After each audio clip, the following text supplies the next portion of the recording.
मैं भारत देश के माननीय उपराष्ट्रपति जी, मैं भारत देश के माननीय उपराष्ट्रपति जी धर्मपत्नी डॉक्टर श्रीमती सुदेश धनखड़ जी का हमारे संस्थान में श्रीमती सुदेश धनखड़ जी का हमारे संस्थान में अभिवादन कर स्वागत करता हूं। साथ ही और उनका अभिवादन करता हूं। इस सभागार में उपस्थित अतिथियों, वैज्ञानिकों, इस सभागार में उपस्थित किसानों और वैज्ञानिकों, प्रतिभागियों का भी इस किसानों और प्रतिभागियों का भी एक स्वागत करता हूं। ऐतिहासिक अवसर आइए हार्दिक स्वागत कृषि अनुसंधान परिषद के गीत से, भारतीय कृषि अनुसंधान परिषद के गीत से इस ऐतिहासिक कार्यक्रम की शुरुआत करें।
मैं संस्थान के निदेशक डॉक्टर प्रवीण कुमार जी से निवेदन करता हूं कि वे भारत देश के माननीय उपराष्ट्रपति श्री जगदीप धनखड़ जी का हमारे संस्थान में पुष्पगुच्छ, गोवा के पारंपरिक अंग वस्त्र एवं हमारे संस्थान के विविध उत्पादन की भेंट वस्तु देकर स्वागत करें।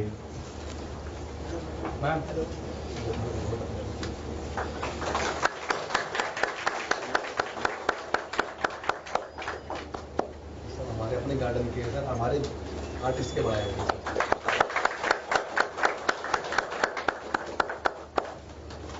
ये सब हमारे भारत के उत्पाद है।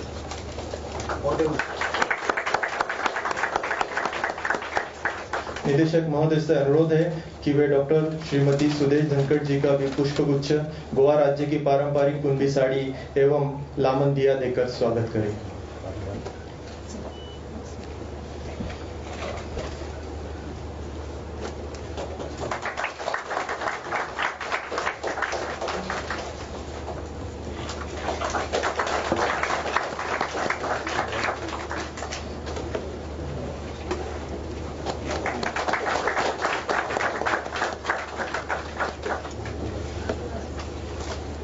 मैं संस्थान के निदेशक डॉक्टर प्रवीण कुमार जी को औपचारिक स्वागत प्रस्ताव के लिए आमंत्रित करता हूं।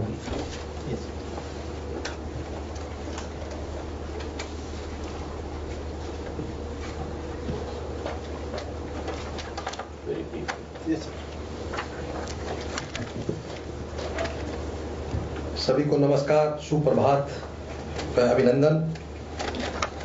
मंच पर आसीन भारत के उपराष्ट्रपति परम आदरणीय श्री जगदीप धनखड़ जी एवं उनकी धर्मपत्नी आदरणीय डॉक्टर सुदेश धनखड़ जी, गोवा राज्य के कुमारजुआ के एमएलए माननीय श्री राजेश फलदेसाई जी, नॉर्थ गोवा के कलेक्टर मैडम, प्रेस एवं मीडिया के साथियों, पुलिस अधीक्षक जी, माननीय उपराष्ट्रपति जी के कार्यालय से आए अधिकारी और इंटर्न बच्चे, गोवा राज्य से एवं कर्नाटक राज्य से आए किसान बहनें व भाइयों, CSSR करनाल से आए हुए मेरे वैज्ञानिक साथियों एवं मेरे संस्थान के साथियों, आज संस्थान के लिए बहुत ही खुशी व हर्ष का अवसर है कि माननीय उपराष्ट्रपति जी एवं उनकी माननीय धर्मपत्नी आज अपनी गरिमामयी उपस्थिति से हम सबको गौरवान्वित कर रही है।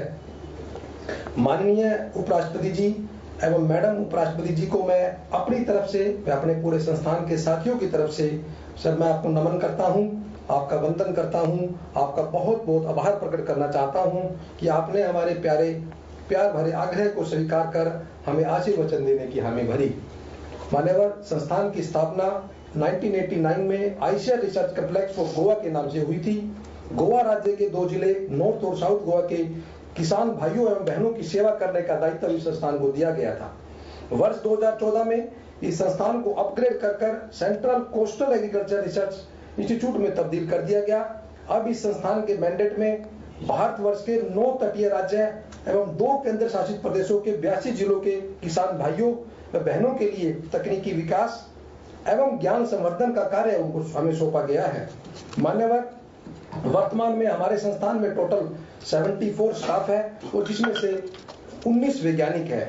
हमारे वैज्ञानिकों को तटीय फसलें, बागवानी, vegetable, life stock, backyard poultry और फिशरीज पर अनुसंधान करने का दायित्व दिया गया है। श्रीमान जी, पिछले 36 वर्षों की गौरवमयी यात्रा में इस संस्थान के वैज्ञानिकों ने अनेक तकनीकों का विकास एवं प्रचार प्रसार किया है, जिनके अनुरूप किसान भाइयों की आय में अच्छी वृद्धि हुई है। कुछ जो हाईलाइट्स सर, मैं मुख्य हाईलाइट्स मेरे इंस्टीट्यूट के आपको बताना चाहूंगा। सर, पिछले 10 वर्षों में हमने 28 किस्मों का विकास किया, जिसमें से 4 किस्में धान की जो आपने नीचे देखी और 24 किस्में फलों और सब्जियों की है। मानने वाले यह किस्में गोवा, महाराष्ट्र, कर्नाटक के तटीय जिलों में लगभग 5000 हेक्टेयर में बोई जा रही है और जिससे करीब हमारे 5000 किसान भाई और बहनों का फायदा हुआ है। इस संस्थान ने किसानों द्वारा विकसित 2 किस्मों को भी पीपीवी और एफआरए द्वारा रजिस्ट्रेशन करवाने में महत्वपूर्ण रोल अदा किया है। इनमें से एक मिर्च की किस्म खोला चिली, जो सर आपने नीचे देखी है, जिनके किसान भाई व बहन खोला गांव से आकर इस सभागार में आपके समक्ष मौजूद है। सर, इंस्टीट्यूट के वैज्ञानिकों की इनोवेशन द्वारा हमें पिछले 5 वर्षों में 4 पेटेंट भी मिले हैं तथा 8 फलों और सब्जियों तथा उनके उत्पादों को जीआई टैग दिलाने में भी गोवा राज्य सरकार का सहयोग हमारे संस्थान ने किया है। विकसित गोवा 2047 के लक्ष्य के अनुरूप गोवा की कृषि और कृषि पर्यटन को विकसित करने एवं बढ़ावे देने का रोड मैप भी इस संस्थान ने सर 2 पॉलिसी पेपर के माध्यम से किया है। इन पॉलिसी पेपर्स को गोवा राज्य के माननीय मुख्यमंत्री डॉक्टर प्रमोद सावंत जी ने 21 मई 2025 को रिलीज किया तथा इन दोनों पॉलिसी पेपर्स की रिकमेंडेशंस को अमल करने के लिए 10 करोड़ रुपए के बजट का प्रावधान भी गोवा असेंबली में 26 मार्च 2025 को किया गया। मान्यवर, संस्थान द्वारा दी गई तकनीकों को इस्तेमाल कर जिन किसान भाइयों की आय में इजाफा हुआ, उनकी हम सक्सेस स्टोरी के रूप में संकलित, प्रकाशित और डॉक्यूमेंट करते हैं और किसान भाइयों एवं बहनों को उचित मान सम्मान मिले उसका पूरा प्रयास करते हैं। सर, मुझे बताते हुए बहुत खुशी और गौरव हो रहा है कि पिछले 3 वर्षों में हमारे संस्थान के प्रयासों से हमारे 2 किसान भाइयों को 2022 और 2024 में पद्म श्री से नवाजा गया, जिसमें से एक श्री संजय पाटिल जी आपके समक्ष दाहिनी तरफ मौजूद हैं। इसी तरह राष्ट्रीय एवं राज्य स्तर के दिए जाने वाले अनेक कृषि पुरस्कार भी हमारे किसान भाइयों और बहनोों को हमारे वैज्ञानिकों की मेहनत से मिले हैं। मान्यवर, पिछले साल में हमारे वैज्ञानिक एवं तकनीकी साथी तटीय क्षेत्र के 35,000 किसान बहन भाइयों तक पहुंचकर उनका मार्गदर्शन कर पाए और विभिन्न स्कूलों विश्वविद्यालयों के 8,000 विद्यार्थियों ने हमारे संस्थान का सर शैक्षणिक भ्रमण भी किया है। मान्यवर, मैं पुनः आपका एवं मैडम का बहुत बहुत शुक्रगुजार हूं कि आपने हमारे संस्थान में आकर हमारा मान सम्मान एवं गौरव बढ़ाया है। बहुत बहुत धन्यवाद। जय हिंद।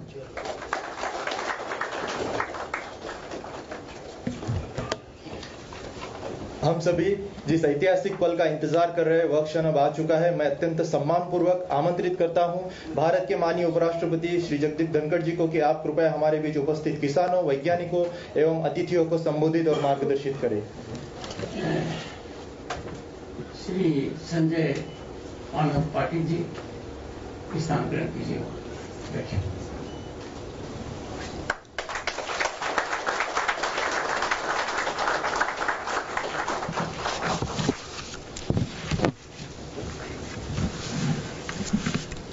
सबको नमस्कार। मेरा मन बहुत खुशी है, बहुत खुशी है जब मेरी बहनों को देखता हूँ। और जब खोला गांव से कौन कौन आए हुए हैं?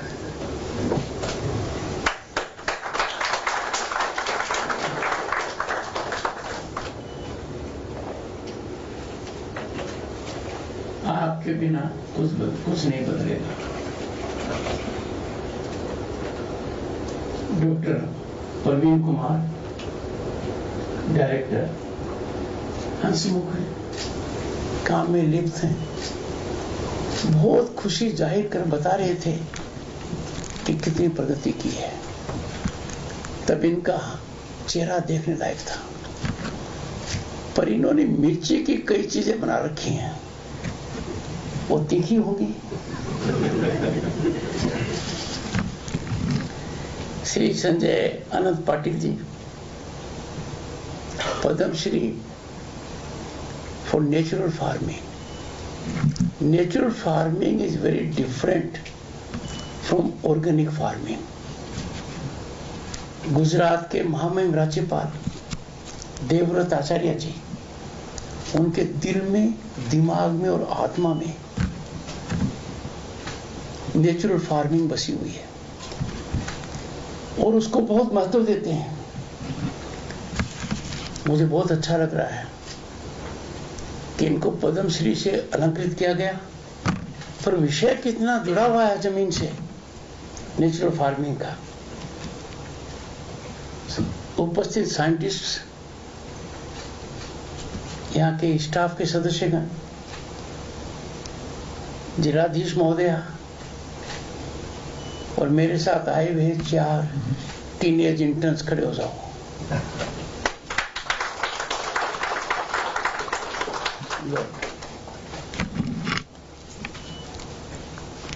मेरे लिए बहुत प्रसन्नता का विषय है कि यह संस्थान बहुत सक्रिय है। इसका दायरा भी बहुत लंबा है और दायरा भी विशेष है। Indian council of agriculture research, central coastal research, agriculture research institute, पर एक बड़ा संयोग है। इसकी शुरुआत 1989 में हुई और मेरी भी राजनीतिक यात्रा 1989 में हुई। तब मैं लोकसभा का सदस्य बना। उसके बाद Indian council of agriculture research से मेरा नाता बढ़ता ही गया। किसानों के बहुत बड़े हितैषी और राजनीति के बहुत बड़े धुरंधर और महापुरुष चौधरी देवीलाल उस समय भारत के उप प्रधानमंत्री थे और कृषि मंत्री थे। तो मैंने बहुत कुछ Indian council of agriculture research को देखा और कई संस्थानों में गया। फिर राज्यपाल पश्चिम बंगाल की हैसियत से भी गया और अब तो जहां भी मौका मिलता है उपराष्ट्रपति की हैसियत से मैं कृषि केंद्रों में जरूर जाता हूं, कृषि विज्ञान केंद्रों में जाता हूं, कृषि संस्थाओं में जाता हूं। उसका एक कारण है और कारण बड़ा विशेष है। भारत की अर्थव्यवस्था में, भारत की सामाजिक व्यवस्था में, ग्रामीण उत्थान में कृषि का बहुत बड़ा योगदान है। विकसित भारत बनने का रास्ता किसान के खेत से निकलता है, गांव से निकलता है। और इसीलिए मैं खास आग्रह करूंगा किसान भाई और बहनों से कि आप उत्पादन तक अपने आप को सीमित मत रखो। किसान का काम उत्पादन तक रह गया है। उसके बाद किसान अपने आप को एक तरीके से अलग कर लेता है तो वो बहुत बड़ी अर्थव्यवस्था से अपने आप को जोड़ नहीं पा रहा है। किसान को अपने उत्पाद के क्रय विक्रय में भी भागीदारी चाहिए। The farmer must involve thoroughly with marketing of agricultural produce, value addition of agricultural produce. कितनी फैक्ट्रियां चलती हैं कृषि उत्पाद के आधार पर। किसान तो उनके उत्पाद का सिर्फ एक ग्राहक बन जाता है। बड़ा बदलाव किसान की आय में तब आएगा तब किसान कृषि का व्यापार भी करेगा। कृषि के अंदर जितने इनपुट आते हैं, fertiliser, insecticide and everything, implements, instruments, उनमें भी अपनी भागीदारी करेगा। किसान और उसके बच्चे बच्चियां यदि अगर उस सीमित दायरे में रहेंगे तो भारत की आर्थिक व्यवस्था के उत्थान में जो बहुत बड़ी गति आ सकती है उसमें कमी रह जाएगी। एंड इसीलिए I have emphasised 3 things in particular. 1, agro economy is not confined to agro production only. In all facets of agro economy, its production, its marketing, its value addition, the farmer must have a very high share. और आवश्यकता अब क्या है? Entrepreneurs from farming community, मैं उनको कहता हूं agripreneurs. This country must have by millions agripreneurs. मैं आपको बताना चाहता हूं,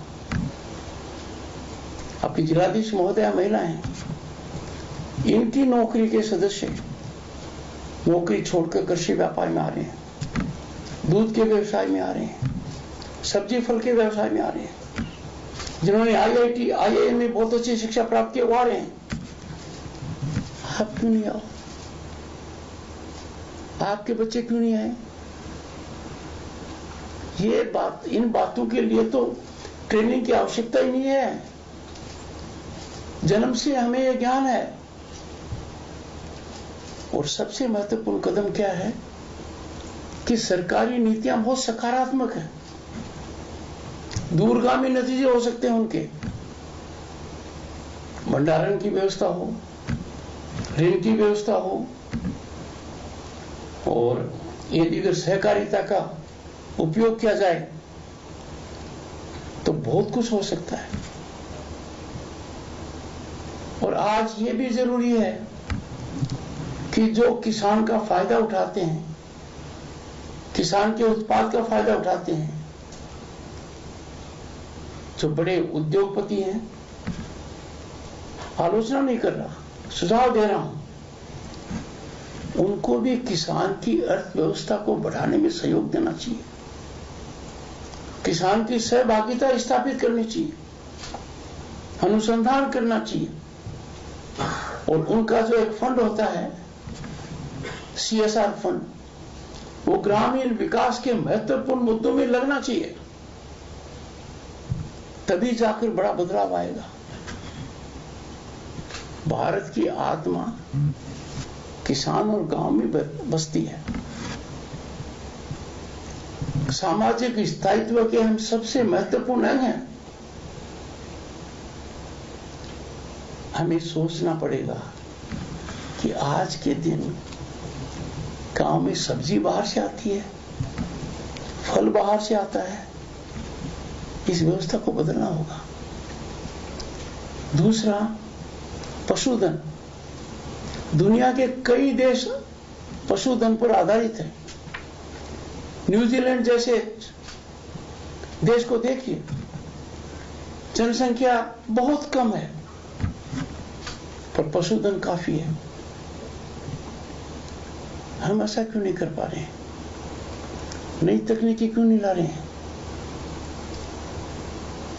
और पशुधन के मामले में भी गांव का व्यक्ति सीमित हो गया दूध बेचने के लिए, और उसकी खरीदारी भी कौन करता है? जो आपके दूध की कीमत तय करता है,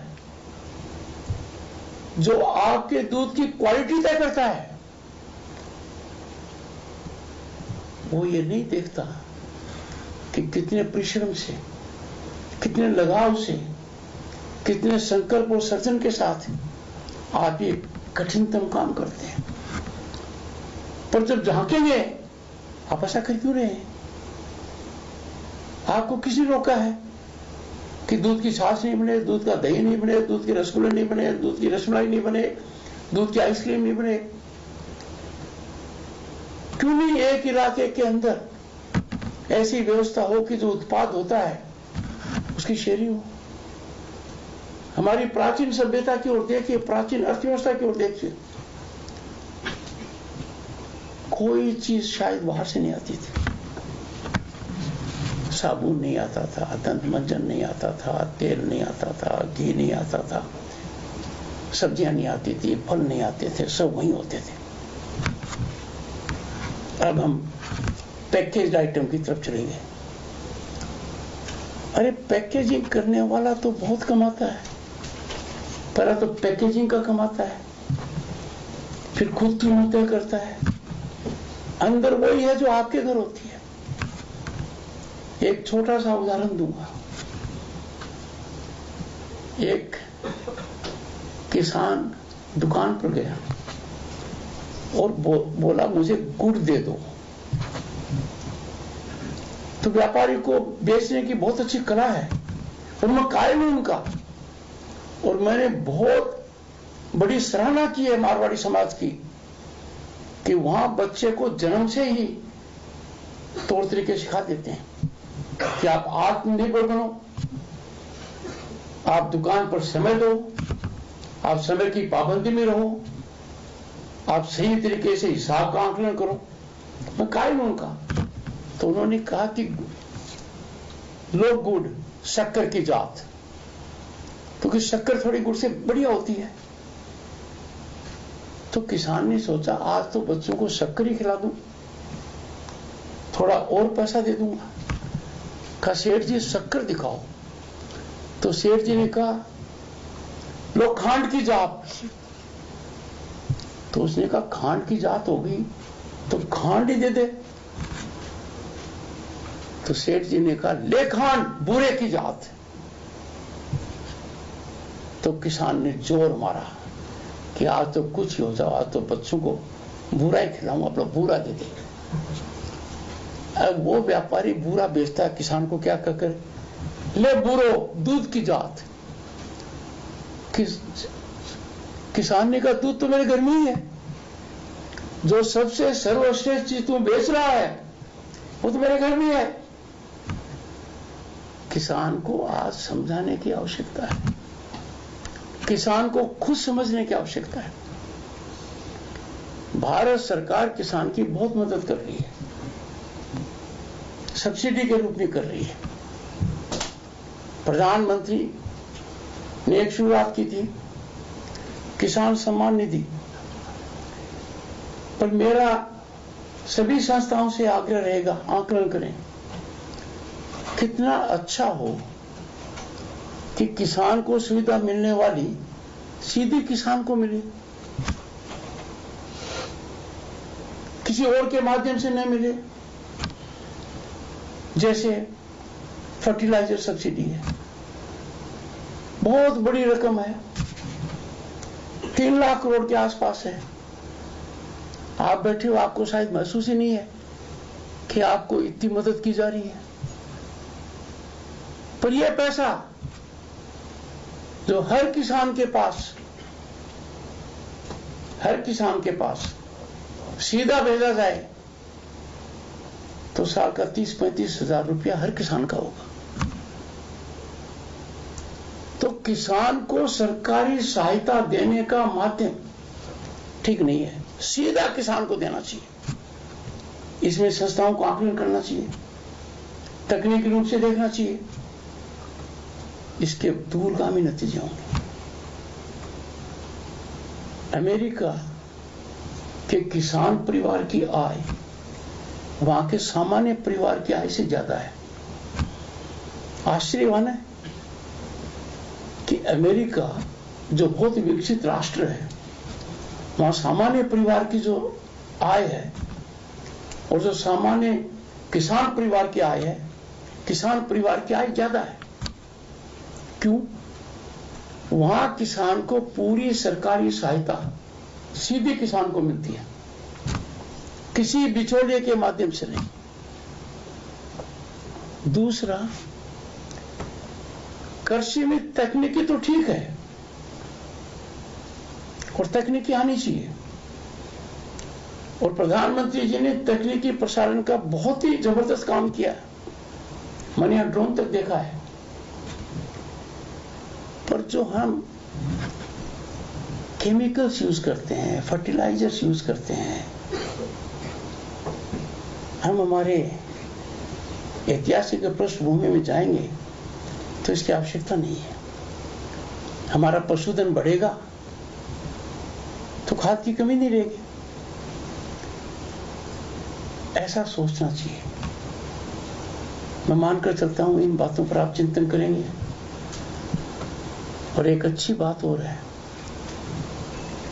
कि भारत के कृषि मंत्री श्री शिवराज चौहान जी बहुत सक्रिय हैं। उन्होंने किसान के जीवन में बड़े परिवर्तन लाने की मंशा को जाहिर कर दिया है। संकल्पित हो गए हैं। देश में जो 730 से ज्यादा कृषि विज्ञान केंद्र हैं, उन सबसे उन्होंने चर्चा की है, लंबी चर्चा की है। और लंबी चर्चा का नतीजा ये हुआ कि सब सक्रिय हो गए हैं। आपकी भी संस्थाएं करीब 250 के करीब हैं, बड़ी सक्रिय हो गए हैं। तो मुझे किसान के लिए बहुत अच्छा संकेत नजर आ रहा है। बट कहते हैं ना कि भगवान भी उनकी मदद करता है जो खुद अपनी मदद करते हैं। ठीक बात है ना बेटा? तो यहां से संकल्पित होकर जाओगे। अब बाहर से कौन कौन आया हुआ है? किसान बाहर से आए हुए हैं? कोई अकेले आए हो? और गांव से कितने आए हैं? सब गांव से आए सब। तो सब अलग गांव से आए। किसान है वो एक बार आ जाओ इधर, सारे आ जाओ किसान। महिला खास तौर से आ जाओ और यहाँ फोटो खिंचाएंगे। हम बैठे हैं, आ जाओ। सर उनको मछली समय कम है, आ जाओ आ जाओ जल्दी आ जाओ बेटा, ऊपर आ जाओ। फार्मर संजय हेल्प करो भाई। एक बार बैठे हैं, पीछे जो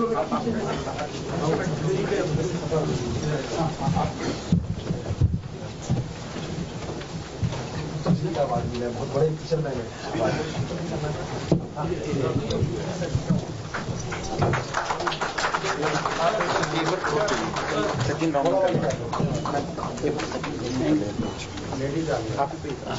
लेडीज आगे सर खोला वाले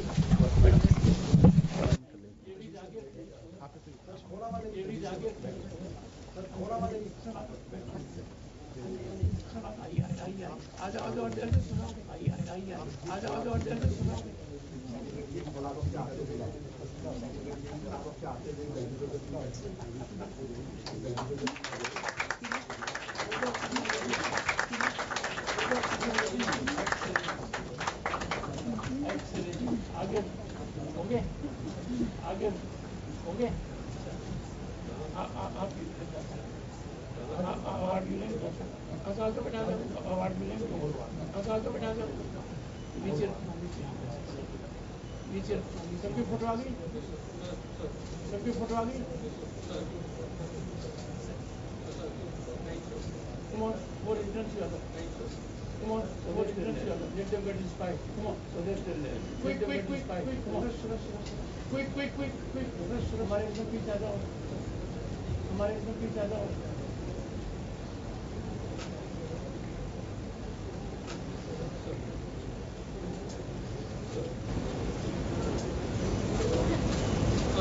Thank you.